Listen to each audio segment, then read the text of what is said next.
Hello friends, जय हिंद, वंदे मातरम। Welcome back to our YouTube channel. Friends, पर्यावरण की जब हम बात करते हैं तो 3 टाइप के क्राइसिस की हम बात करते हैं, जिसे हम ट्रिपल प्लेनेटरी क्राइसिस के नाम से जानते हैं।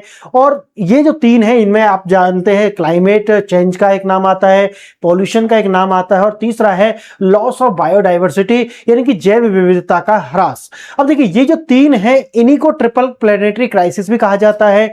अब जब आप देखिए, जब आप यूपीएससी की तैयारी करते हैं उस समय पर आपको एक ब्यूरोक्रेट्स के तौर पर सोचना होता है, तो सिर्फ आप प्रॉब्लम के विषय में नहीं सोचते, बल्कि आप सॉल्यूशन के विषय में भी सोचते हैं। और आपको थोड़ा सा डेप्थ में जाकर के ये भी देखना होता है कि आप जब प्रदूषण की बात करते हैं तो उसके कौन कौन से ऐसे प्रभाव हैं जो हमारे ऊपर आते हैं, हमारे समाज के ऊपर आते हैं, और जो एनिमल्स हैं उनके ऊपर आते हैं, फ्लोरा एंड फौना जिसे हम बोलते हैं उनके ऊपर आते हैं। हमारी जो जैव विविधता है उसके लिए प्रदूषण के क्या क्या खतरे हैं, ये हमें पता होना चाहिए। और साथ ही साथ में जो अपने देश के अंदर कानून बने हुए हैं, अंतरराष्ट्रीय कानून जो बने हुए हैं पर्यावरण संरक्षण के लिए, और जो हम ट्रिपल प्लेनेटरी क्राइसिस जिसे हम बोलते हैं, इनके लिए जो भी कानून बने हुए हैं उनके विषय में हमें जानकारी होना बहुत ही ज्यादा आवश्यक हो जाता है।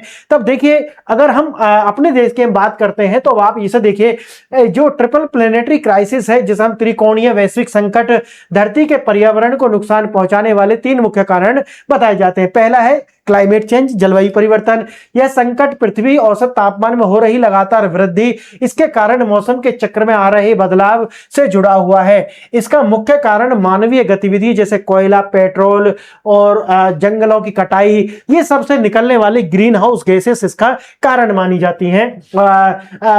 बेमौसम और चरम मौसम, गर्मियों में रिकॉर्ड तोड़ गर्मी पड़ना, अचानक आने वाली विनाशकारी बाढ़ जैसे केदारनाथ या फिर वायनाड जैसी घटनाएं होना, और ये लंबे समय तक सूखा पड़ना, ये सब क्लाइमेटिक चेंज के ही प्रभाव हैं। ग्लेशियरों का पिघलना, हिमालय और ध्रुवीय ग्लेशियरों को तेजी से पिघलना, और जिसमें समुद्र के जल स्तर में बढ़ना, तटीय शहरों का डूबना, ये बहुत सारे ऐसे कारण हैं जो क्लाइमेट चेंज के जो प्रभाव है उनके रूप में दिखाई पड़ते हैं। दूसरा आता है प्रदूषण।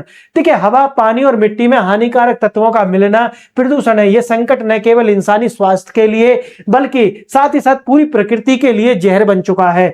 इसके लिए देखिए, वायु प्रदूषण, सर्दियों में दिल्ली एनसीआर समेत कई बड़े शहरों के अंदर जो स्मॉग है, जिसे हम धुंध कहते हैं, कि चादर के रूप में ढक जाना हो और लोगों को सांस लेने में दिक्कत हो। प्लास्टिक प्रदूषण, जैसे महासागर, नदियों में हर साल करोड़ों टन प्लास्टिक बहकर के चली जाती है कचरे के रूप में, और जिसमें खासकर समुद्रों में जो जीव हैं उनके फेफड़ों में जाकर के ये प्लास्टिक के जो छोटे छोटे पार्टिकल्स होते हैं ये जम जाते हैं, जिससे उनकी मृत्यु तक हो जाती है। और तीसरा आता है बायोडाइवर्सिटी का लॉस होना। देखिए, सीधा सा तात्पर्य यह है कि जब आप देखिए प्रदूषण होगा, चाहे वो एयर पॉल्यूशन हो, वाटर पॉल्यूशन हो, तो वो क्या करेगा, हमारी जो बायोडाइवर्सिटी है उसको, बायोडाइवर्सिटी किससे बन रही है, फौना एंड फ्लोरा से बन रही है, जीव जंतुओं से, और जो हमारे पेड़ पौधे हैं उससे बन रही है।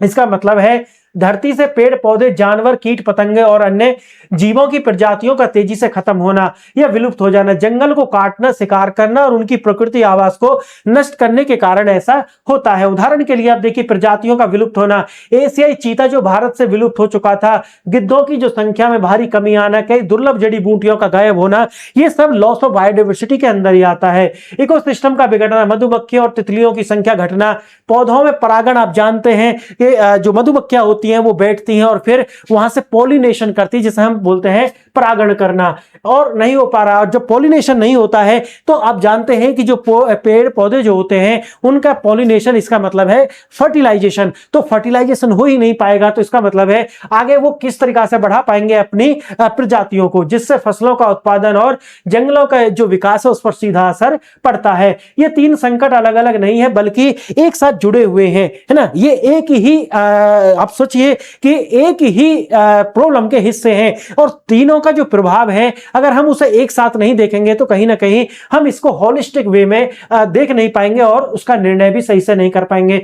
अब देखिए, इसके साथ में और समस्या है जो आप देखिए, प्रदूषण, जलवायु परिवर्तन और जैव विविधता का क्षरण आपस में गहराई से जुड़ा हुआ है। जहां हमने पहला खत्म किया वहीं से यह शुरू होता है कि तीनों आपस में जुड़े हुए हैं, जिन्हें संघ लोक सेवा आयोग की शब्दावली में ट्रिपल प्लेनेटरी क्राइसिस, याद रखना यूपीएससी में यह शब्द सीधा पूछा जा सकता है कि ट्रिपल प्लेनेटरी क्राइसिस क्या है, और फिर आपको वो तीनों विकल्प दे दिए जाएंगे और चौथे में दे दिया जाएगा कि इनमें से 2 सही है, 3 सही है, चारों सही है या फिर कोई भी सही नहीं है। तो याद रखना इस तरीका से ट्रिपल प्लेनेटरी क्राइसिस, जिसमें आवास नष्ट होता है और प्रजातियां विलुप्त हो जाती हैं। यूपीएससी के लिए देखिए ऐसे अंतरराष्ट्रीय नीतियां भी कुछ बनाई गई हैं और अपने देश की नीतियां भी बनाई गई हैं।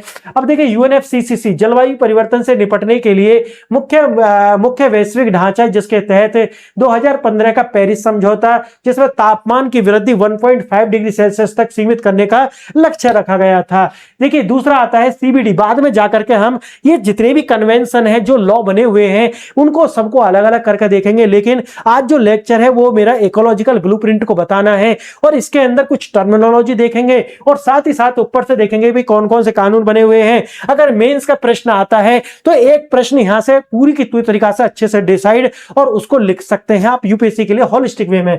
देखिए सीबीडी जिसे बोलते हैं कन्वेंशन ऑन बायोलॉजिकल डाइवर्सिटी, जैव विविधता के संरक्षण के लिए कानूनी रूप से बाध्यकारी संधि है। इसके कानूनी रूप से बाध्यकारी शब्दों पर ध्यान देना है। इसमें कुनमिंग मॉन्ट्रियल वैश्विक जैव विविधता ढांचा 2022 अपनाया गया, जिसका लक्ष्य 2030 तक पृथ्वी के 30% हिस्से को संरक्षित करना है, जिसे हम 30x30 लक्ष्य भी कहते हैं। फिर उसके बाद आता है नेक्स्ट, इसे बोलते हैं साइट्स। इसका मतलब है लुप्तप्राय प्रजातियों के अंतरराष्ट्रीय व्यापार पर रोक लगाने वाला समझौता है। यह सुनिश्चित करता है कि जंगली जीव और पौधों का व्यापार उनके अस्तित्व के लिए खतरा ना बन जाए, इसको निश्चित करता है। फिर आता है रामसर कन्वेंशन, आर्द्र भूमियों के संरक्षण के लिए वैश्विक संधि। आर्द्र भूमियां अत्यधिक जैव विविधता को संजोए रखती हैं और कार्बन को सोखने का कार्य करती हैं, इसलिए इनका संरक्षण मनुष्य और बायोडायवर्सिटी के लिए आवश्यक है।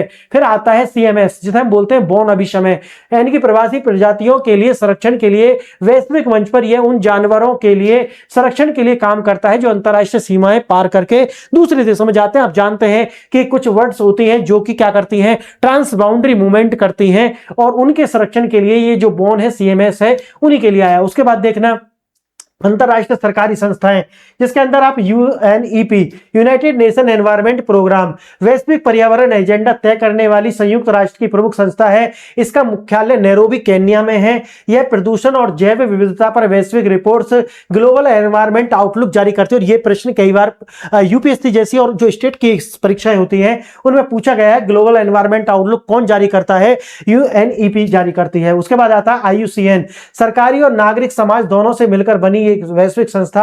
यह रेड लिस्ट जारी करती है जिसमें दुनिया भर में पौधे और जीव। देखिए इसमें प्रश्न आता है, क्या जो आईयूसीएन है सिर्फ पौधों के लिए है, जीवों के लिए? तो याद रखना इसके दोनों हैं, दोनों दुनिया के पौधे और जीवों की प्रजाति, जिनमें वो अलग अलग उसको कलर करते हैं, जैसे रेड कलर कर देंगे, ग्रीन कलर है जिसमें दर्शाया जाता है कि कौन सी प्रजाति के लिए कितना खतरा है, ये सब कुछ। उसके बाद देखिए आईपीसीसी, जलवायु परिवर्तन पर वैज्ञानिक मूल्यांकन प्रदान करने वाली संयुक्त राष्ट्र की संस्था। इसकी रिपोर्ट यूपीएससी परीक्षा के लिए एक केस स्टडी के रूप में जारी हो सकती है। उसके बाद आता है जीईएफ, ग्लोबल एनवायरनमेंट फैसिलिटी, विकासशील देशों को जैव विविधता, प्रदूषण और जलवायु परिवर्तन से निपटने वाली परियोजनाओं के लिए यह फंडिंग प्रदान करने वाली एक वैश्विक कोष है। उसके बाद आते हैं भारत के अंदर जो कानून बने हुए हैं इसके संरक्षण के लिए, क्लाइमेट के लिए, क्लाइमेट चेंज के लिए और जो जैव विविधता है उसके लिए भारतीय कानूनी प्रावधान और अधिनियम देखना। एक आता है सबसे पहले वाइल्ड लाइफ प्रोटेक्शन एक्ट, जिसे हम WPA बोलते हैं 1972 का, और यूपीएससी के लिए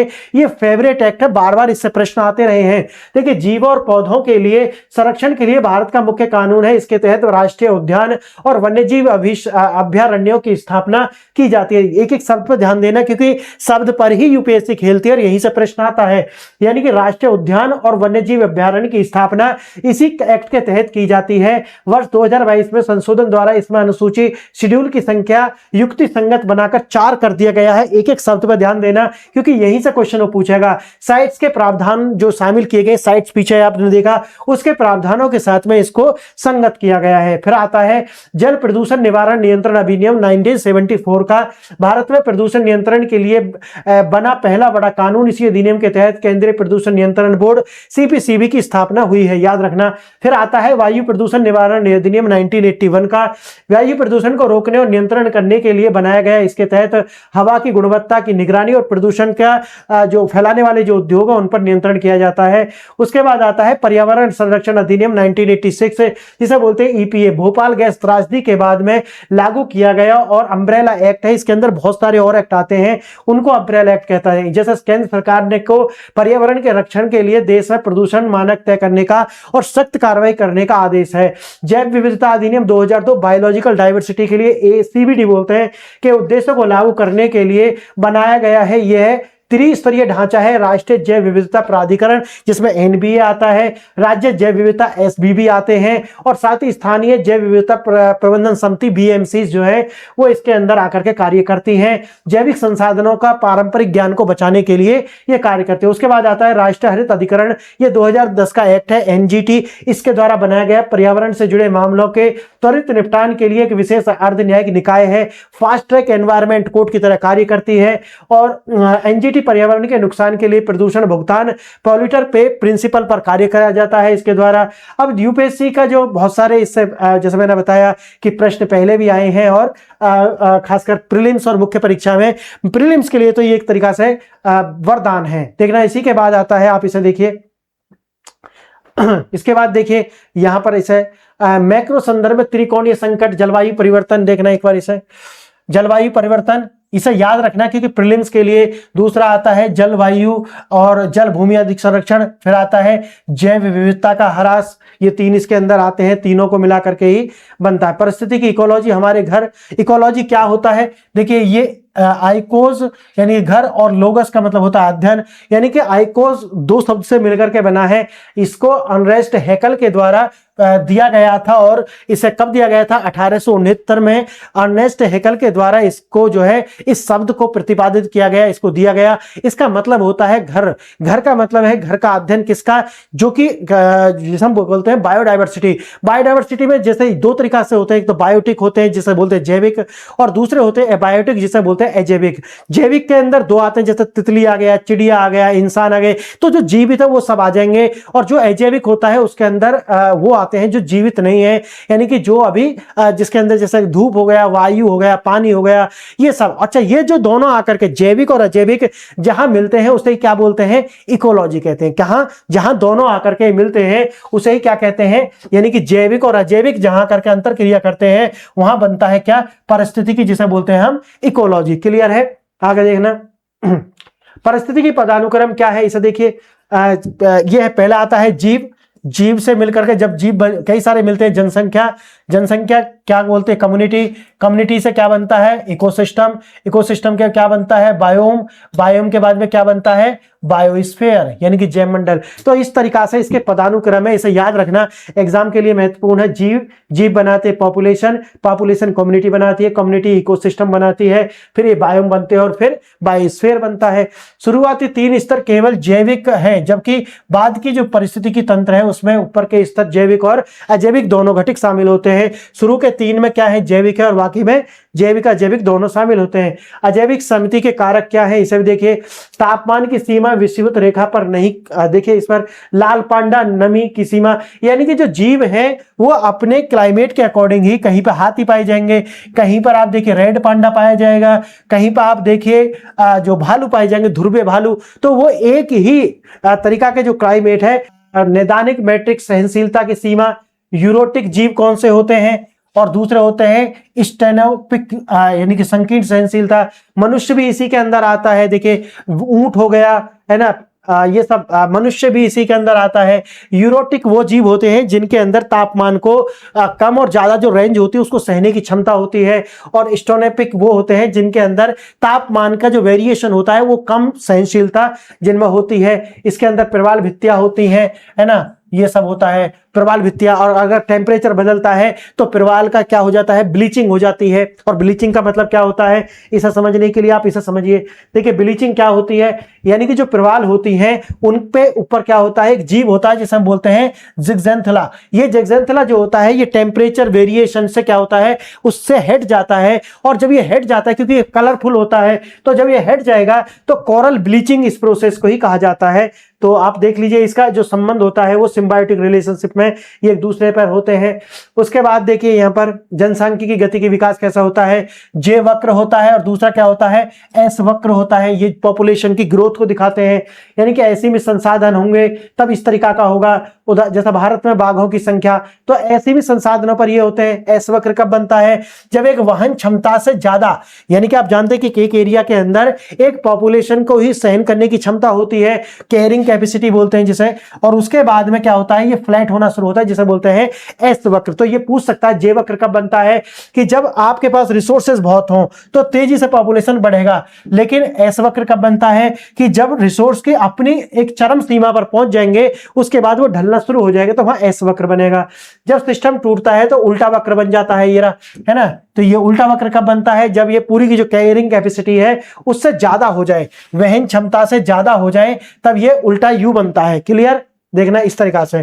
वहन क्षमता का ओवरशूट बोलते हैं इसे, जनसंख्या की संसाधनों की क्षमता से अधिक वहन करने की जो क्षमता है वो नहीं होती, इसीलिए उल्टा यू बनता है। मानवीय हस्तक्षेप, अमेजन वनों की कटाई, ये सब कुछ इसका कारण हो सकते हैं। संसाधन खत्म होने से अचानक जनसंख्या का पतन होता है, और क्योंकि वहां पर जो रिसोर्सेस है वो कम होते हैं और पॉपुलेशन ज्यादा होगी, रिसोर्स कम होंगे, तो सीधी सी बात है कि वहां पर पॉपुलेशन धड़ाम से गिरेगा नीचे। जीवन का इंजन ऊर्जा बनाम पोषक तत्व देख सकते हैं आप। ऊर्जा कहां से आती है, सूर्य से आती है। सूर्य से जाएगी हिरण में और यहां से जाएगी बाघ में। तो आप जानते हैं आगे जो है वो 10% ऊर्जा ही क्या करती है, जाती है। इसे लिंडमैन का नियम बोलते हैं। तो लिंडमैन के द्वारा बताया गया कि हमेशा 90% जो ऊर्जा है वो खत्म हो जाती है और 10% ऊर्जा, जैसे सूर्य से पौधे में मानो 100% ऊर्जा आया, तो जब पौधे को हिरण खाएगा तो मात्र उसको 10% ऊर्जा मिलेगा, और जब हिरण को बाघ खाएगा तो बाघ को मात्र 10% ऊर्जा मिलेगा। तो ये है मिट्टी, पौधा, जानवर, अपघटक, ये होते हैं।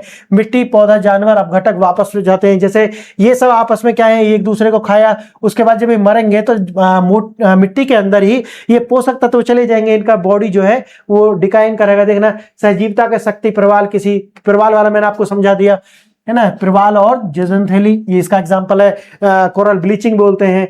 उसके बाद आप देख सकते हैं ये दिखाया हुआ है इसमें पारिस्थितिकी निकेत, जिससे क्या बोलते हैं, हर एक जीव के लिए एक रहने की परिस्थिति होती है। जैसे मैंने आपको शुरू में बताया था कि जैसे पोलर बियर होते हैं तो वो पोलर रीजन में रह सकते हैं, तो ये जो जहां वो रह सकते हैं उनके लिए रहने की अच्छी कंडीशन है, उसे हम बोलते हैं नीश। और जो इकोलॉजी है, आप जानते हैं, मैंने अभी आपको बताया, इकोलॉजिकल नीश क्या हो गया, एक जीव हो या फिर पौधा हो, वो एक विशेष क्षेत्र मिलता है। जैसे कांटे वाले जो पौधे होते हैं वो रेगिस्तान में मिलते हैं, है ना, तो रेगिस्तान में मिलते हैं क्योंकि वो ही उनका इकोलॉजिकल नीश है। पर्यावरण, जैसे मैंने बताया, इसे बोलते हैं हैबिटेट। यह जीव का पता एड्रेस होता है। और निकेत क्या होता है, परिस्थितिकी तंत्र में जीव का जो प्रोफेशन है उसे हम निकेत कह सकते हैं। अब देखिए, जिस जीव का निकेत जैसे निषेध जितना व्यापक होगा उसके जीवन की जो संसाधन है उतने ज्यादा होंगे और उनकी जो जीवित रहने की संभावना उतनी ज्यादा होगी, सीधी सी बात है। संश्लेषण का प्रक्रिया होती है जिसमें आप जानते हैं कि पौधे अपना भोजन खुद बनाते हैं और फिर पौधे पर, क्योंकि ये क्या होते हैं, प्रोड्यूसर होते हैं, पौधे क्या होते हैं, प्रोड्यूसर होते हैं, उन्हीं पर और दूसरे जो जीव हैं वो निर्भर होते हैं। यही सहजीविता क्या होती है, आप जानते हैं कि अगर दो जीव एक दूसरे पर निर्भर है तो वो सहजीविता है उनका।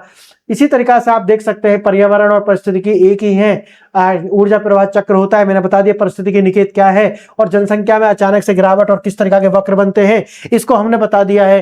तो जो एक ये इंट्रोडक्शन लेक्चर आप इसे ले सकते हैं, लेकिन इसमें से बहुत सारी चीजें आपको सीखने के लिए मिली होंगी जो कि एग्जाम में आपको देखने के लिए डायरेक्ट मिलेंगी। एक तो जो मैंने आपको बताया कि जो एक्ट बने हुए हैं, जो लॉ बने हुए हैं अंतरराष्ट्रीय स्तर पर, अपने देश के स्तर पर, उनके विषय में मैंने आपको यहाँ बताया, तो ये आपके एग्जाम के लिए बहुत ज्यादा महत्वपूर्ण है। तो आज के लिए इतना ही। आगे जो लेक्चर लेकर के आएंगे वो इसी तरीका से चलेंगे, क्योंकि हिंदी माध्यम को लेकर के आज भी देखिए कितना ज्यादा टेक्नोलॉजी है, फिर भी क्योंकि वो जो टर्मिनोलॉजी होगी वो इंग्लिश में ही लिख के देगा पेपर में, हिंदी में भी वो देवनागरी में उसे क्या कर देगा, सिर्फ लिख देगा। इसलिए इंग्लिश की टर्मिनोलॉजी जाननी बहुत ज्यादा जरूरी है, खासकर एनवायरमेंट जैसे विषय के लिए। आज के लिए इतना ही। लेक्चर पसंद आया हो, अगर कोई कमी हो तो उसके लिए लिखें, मैं नेक्स्ट लेक्चर में उसे इंप्रूव करूंगा। आज के लिए इतना ही। Thank you.